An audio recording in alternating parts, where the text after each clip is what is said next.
Hello everyone and welcome to the unboxing event for the S21 Ultra. I didn't actually expect this to start shipping until next week, but lo and behold, Samsung delivers again. Now, if you ordered directly from Samsung, you get two boxes. First being the phone itself, second being your... Alright, I thought I'd do this because it's been one of the big mentioned things.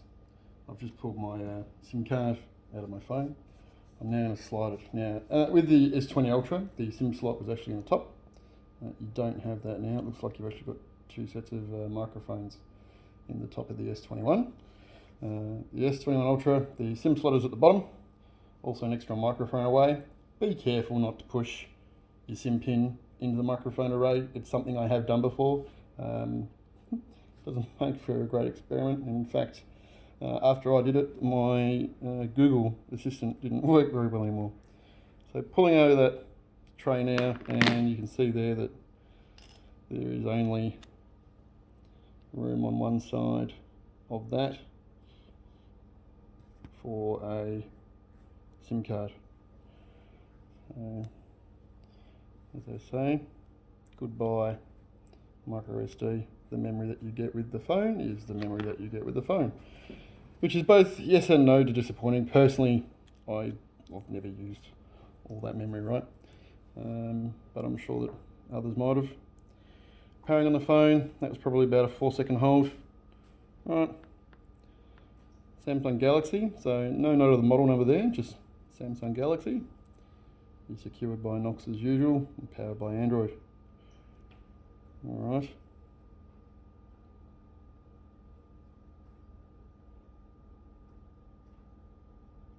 So quite clearly, that starting Android indicates to me that this is definitely a first boot.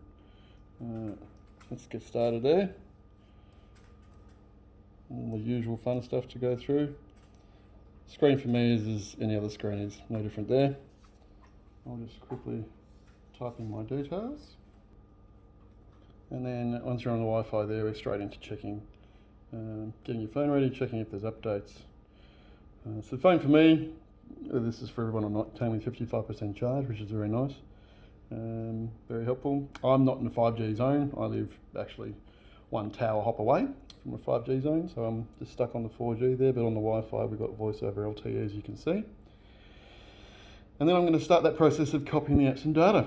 So I will come back to you guys soon, and once we finish that process, we'll do some testing.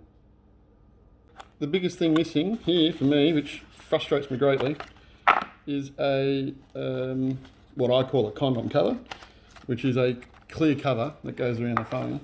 I've actually got one on my S20, I had one on my S20 Ultra. So there you have it. When we say cutting down on packaging, they really cutting down on packaging. So looking at the phone though, it's not too much different from the S20 Ultra, other than the fact that the bevel on the camera is a little bit different. It'll be interesting to see when the cases start coming out for these. If we try and get a good angle on that, we've got to see how much that's sort of the bevel, or the bezel, should I say bevel, pokes out. It's not too bad. The actual silver colour is quite nice, I quite like it. I always hate doing this, I feel like I'm destroying a phone, taking off all the prettiness. Alright, so we take off those two there, and then you have the full expose, and that's quite a nice shiny phone. Alright, well, I can see the SIM card cover down there, so I will pause this video and begin the swap process and come back to you once everything's switched over.